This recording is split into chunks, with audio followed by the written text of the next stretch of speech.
What's up, guys? Welcome to the first ever episode of the Iron Roots podcast. I'm Even-Esh, your host, and in today's episode, I'm super excited to talk to you about a training method that has stood the test of time for almost 60 years. Coaches, bodybuilders, lifters, athletes from all around the world are still using this program to gain strength and to gain size. So let's get into it. We're talking about the 5x5 program. This is Plae's Iron Roots, a podcast dedicated to uncovering the strength legends, the training methods, and the stories around physical culture and iron history. I'm your host, Even-Esh. Grab yourself a protein shake, chalk up, and prepare to travel back in time through some of the most awe-inspiring stories of iron history. It's go time. This was originally written in 1960 in Reg Park's training book called Strength and Bulk Training for Weightlifters and Bodybuilders. Reg was a 3-time Mr. Universe winner, and he was actually one of the first bodybuilders to push size, competing at 225 pounds back in the 50s and 60s. And if memory serves me correctly, I believe he was one of the earliest bodybuilders to bench press 500 pounds. Here's a photo from an old school magazine called Hard Gainer. This is Reg on the cover. He was Arnold's mentor before he even met Arnold. And then the other book we're going to be referencing is from the late, great Bill Starr called The Strongest Shall Survive. It's one of my favorite books because it's simple, it's powerful, and that's exactly what I love about training. The most effective training often is simple and basic. So I'm going to break down the two different variations of the 5x5 program. The way that Reg Park outlined his 5x5 program is similar to what I'll implement with the athletes I train today. So the first 2, maybe 3 sets is a warm-up. You get 2 sets of 5, maybe a third set of 5, and then you're going to hit your heaviest set usually by that 4th set. You're going to try to hold that weight for the 5th set to get another set of 5. So let's say you were benching, it might go 135, 165, 185. Then you get to 205, you hit it for a 5, rest a little bit, you get a 5th, another, that's your 5th set in.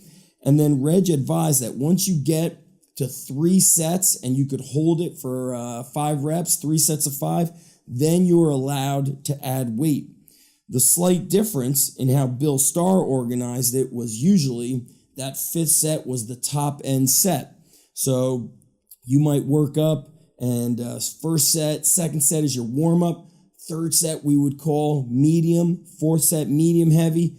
5th set was your top end set. The difference between Bill Starr's program and Reg Park was Bill Starr often implemented his 5x5 as a circuit. So he would have the power clean, the squat, and the bench press as a circuit or as stations when he would train athletes. So the way that Bill Starr came up with 5x5 is he had done some research and he found that training for strength, for power, the best effect came from 4 to 6 sets of 4 to 6 repetitions. So he simplified it, just put it into a 5x5, created a big 3, which was the squat, the bench, and the power clean. And sometimes he would substitute the overhead press for the bench press. He also added in some real basic bodybuilding work, things to kind of keep the tendons and ligaments going, basic leg extensions, leg curls, and sometimes barbell curls.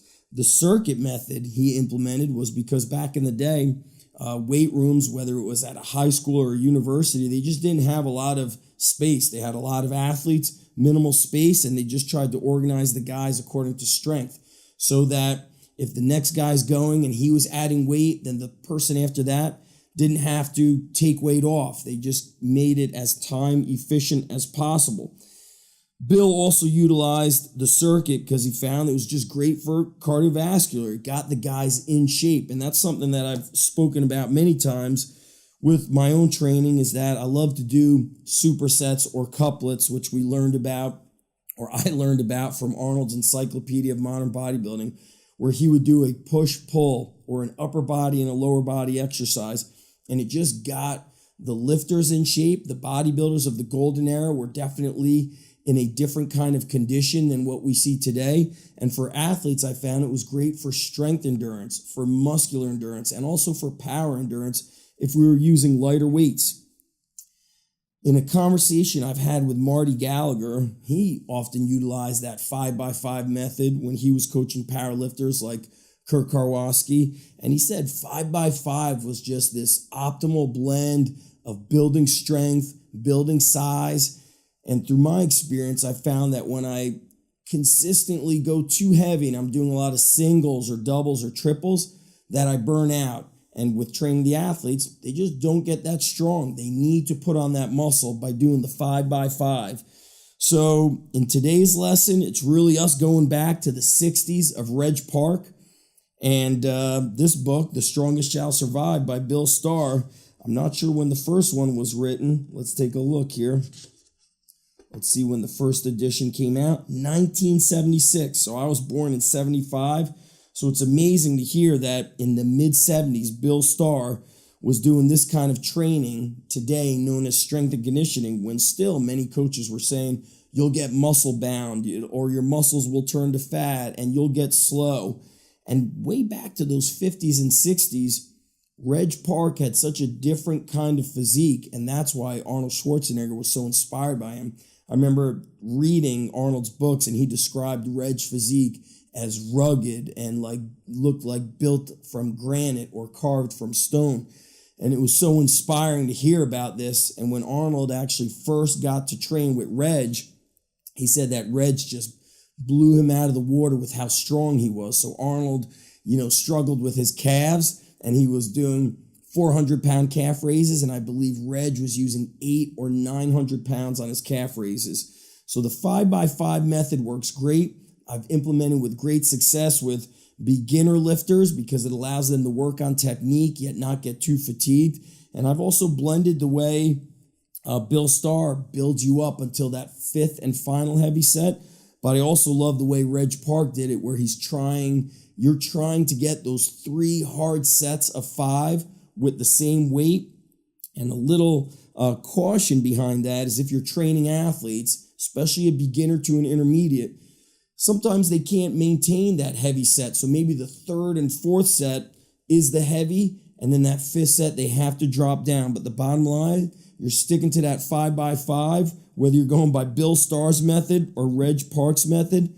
And echoing what Marty Gallagher said, it's this optimal blend of strength and size. So I hope you enjoyed this episode of Iron Roots. Make sure you check us out at ironrootspodcast.com. Leave us a comment. Let us know what you think. Leave a review. And I'm excited to share the next episode and the next journey through strength history.